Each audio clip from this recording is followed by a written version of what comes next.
began her career by combining her two passions, sport and teaching, and her children. She's taught at all levels of education. Helen's represented Australia in over 50 international matches in the sport of korfball, and she's known globally for her projects as an advocate for equality. Without further ado, I'll hand you over. Thank you, Lisa. Well, them birds are looking down on me. Well, I went down the road to see my uncle sound. He said, son, I'm moving straight out of town, he said. So the H, I think, is about, I call it the hello. It's the approach that you make when you come to somebody in a networking event. And it's sometimes the hardest thing you're going to do, because you're in a room, you might walk in, I don't know anyone, what am I going to do? How am I going to broach somebody? How am I going to approach them and start speaking with them?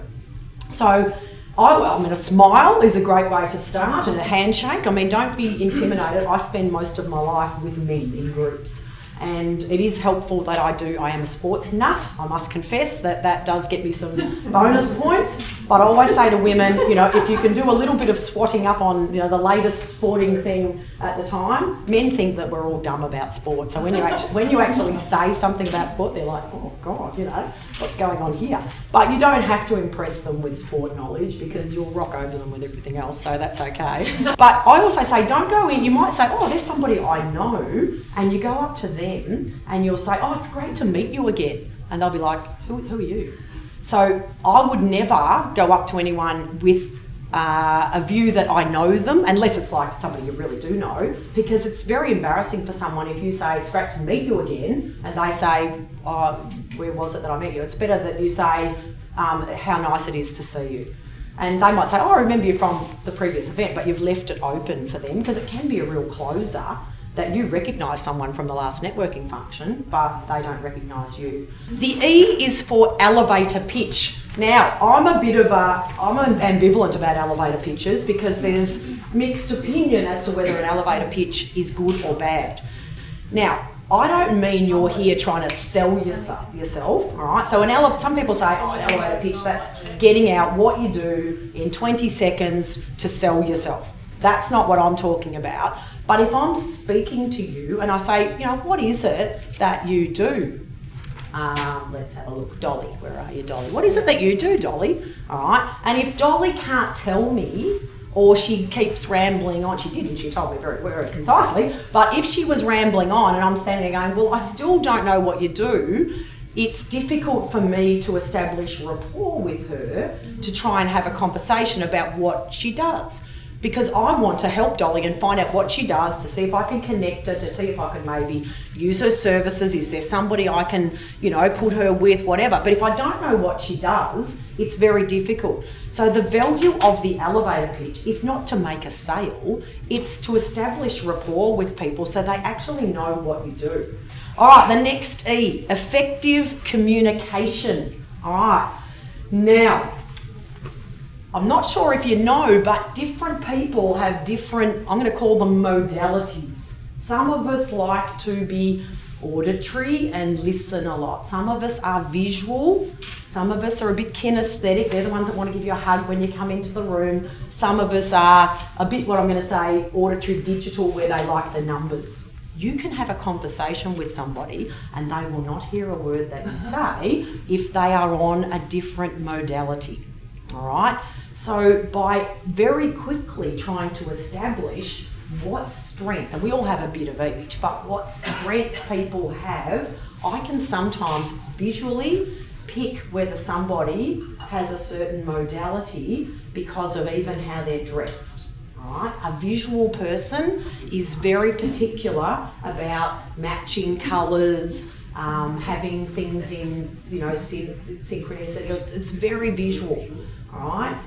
A auditory digital person will be, more giving you facts in a conversation and not so emotive, but giving you some evidence. Kinesthetic people will often reach out as they're talking to you and say, Lise, do you remember when that happened? And they'll actually get some contact happening in the conversation.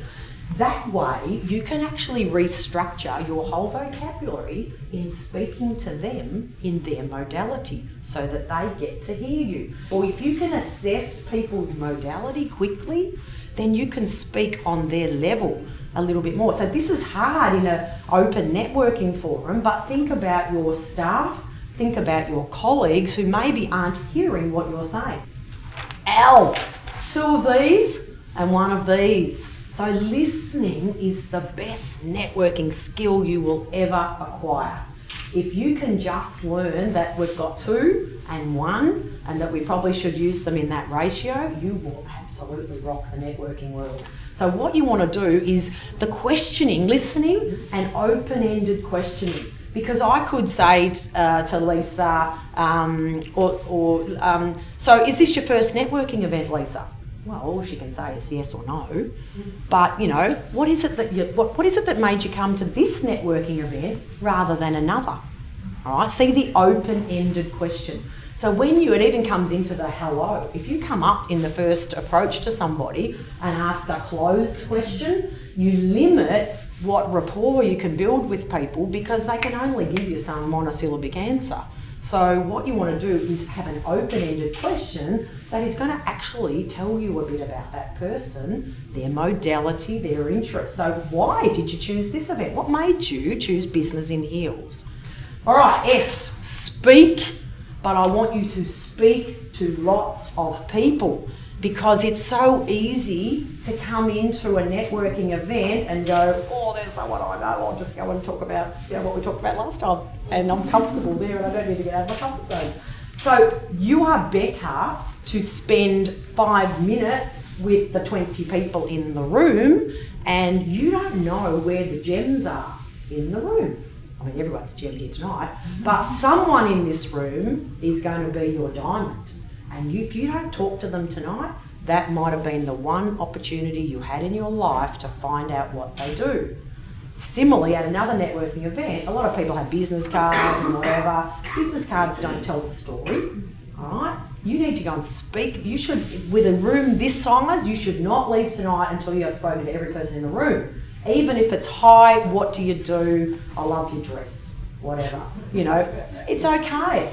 But you don't know. I always say to people, if you don't ask, you don't get. I don't say it to my kids too often, but but if you don't ask people, you know what? We all love to help. Who loves to help? We're favour doers, man. We're women. We love to do favours. So why wouldn't you help somebody in the room if you could? Okay? We love it. It elevates you so much. I often have people say, oh, I don't want to ask for that favour because that's going to put them out. I'm like, are you kidding me? You are so bad to not allow that person to do that favour for you. So speak to lots of people wherever you go. Get out of your comfort zone. Because you know what? When you stretch, you build muscle. All right? I'm a big muscle builder. And building muscle is getting out of your comfort zone is what gets you forward. All right, you've got to move forward all the time, and if you stay where you are in your little cocoon, speaking to your best mate at every function that you go to, you never get into that. I don't know if you've heard of you start off being unconsciously incompetent. All right, so you don't even know that you're bad at stuff. And then you get to be consciously incompetent. It's like, man, I stink at that. But the feedback is, what can I do about it? Because when you're consciously incompetent, you know that you're really bad at it. So you're like, okay, I'm doing this, but I'm bad at it. How do you get good at it? You keep doing it. 10,000 hours of practice. I used to play basketball. Man, I could still shoot a foul shot with my eyes closed. That's because I did it for, 10,000 hours. All right, you get good by doing things over and over and getting out of that comfort zone. And then you get to be consciously competent. Okay? Oh, I'm actually quite good at that, and I know I'm good at it, and I'm consciously competent. And then suddenly you're not even aware. It's unconsciously competent. It's like driving the car. Have you ever got somewhere and you're like, how did I get there? I don't even remember driving there. That's unconsciously competent because we're so good. I never even remember putting the seatbelt on. I seriously, I'm driving, I don't even remember putting the seatbelt on. I'm so good at it that it just happens unconsciously. So you need to progress through that process of being really bad until you get good. And the only way you do that is to get out of your comfort zone. So I'm going to finish not with the S's, but the 3 F's. Not 3 F words, but focus on others. All right? Focus on others. So be a servant if you can, whether it's your staff, your spouse, your kids, the room. How can I focus on you to serve you? All right? In networking, the next F is follow up. So if you've spoken to people and you think, man, that's somebody I could really work with, let's exchange cards, it's a sign of respect that if you said, I'm going to give you a call, that you do it. Because how much money or contact are lost because we're not organised, or we're not true to our word, or we don't follow up. All right? So be true to your word if you can. If you say to someone, yep, I'm going to follow up with you, then follow up. And the third F is feedback, all right? Get feedback from what you're doing, all right? Now, feedback can be, I say to my kids, there is no failure, no such thing as failure. There's only feedback. So if you think that you're rubbish at something, that's not because you're rubbish at it. You're just getting through your uncomfortable, all right? You're getting better at it, but the feedback is what's going to make you better. Thank you for listening, and thank you, Lisa. It's an honour and a privilege. Thank you. For more information on the Business in Heels events, visit the website businessinheels.com and sign up for the newsletter to be updated, or check out the Facebook page to be included in on the event invitations.